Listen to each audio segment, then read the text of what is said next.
Hey everybody, Zainab Kaltungo here, plastic surgeon, fitness, wellness, and well-being coach.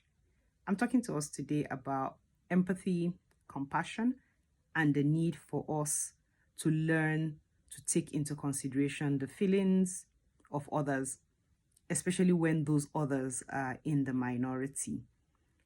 So what's the story today? We're at a gathering that was convened by some non-governmental organization that uses their funds to source for much needed materials for a certain patient group. And before this, posters had been sent out in English, radio jingles were done in English, TV adverts in English, and pamphlets were printed in English. And the first two or three speakers before this incident happened all spoke in English. Maybe a few translations here and there, or a few interjections in the local language. And then this community leader, supposedly a well-respected person, traditional title holder, got up and after his greetings, after addressing the crowd, he said, "Is there anybody here who doesn't speak Hausa?" And one person out of like 100 in the halls raised up his hand, and this leader said something like, "Oh, you're just in the minority," and the hall burst out laughing. Think about that. Imagine if this had happened in an international conference. We'll all shout racism until we're blue in the face.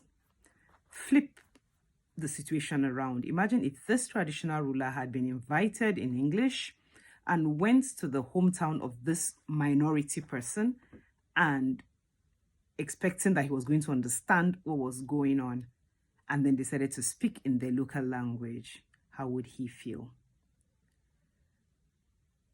I was upset, especially since I lost the moment when I could have gotten up and not confront the traditional ruler, but say something about, "Could you please translate what you have just said?" Some of us, even though I do speak Hausa, I understood every word he said. I could have said, "A few of what you said were lost on me and I would like us to understand."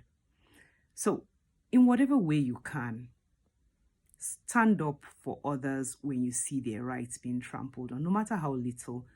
I wish I had turned back, because the person was seated behind me, and seen that person. I probably would have walked up to him and just to rubber stamp what I think the person must have been feeling and ask them how they felt, because if that was me, I wouldn't have liked it.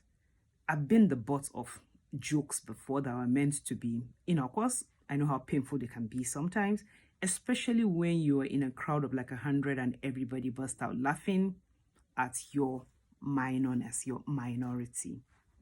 So this is my call to action today is, please, no matter how little, in whatever way you can, stand up for the rights of others, especially when you are in the majority, you have a voice and they are voiceless. So have a lovely weekend, everybody, and keep learning compassion, empathy, stand up for people who are in the minority. Thank you.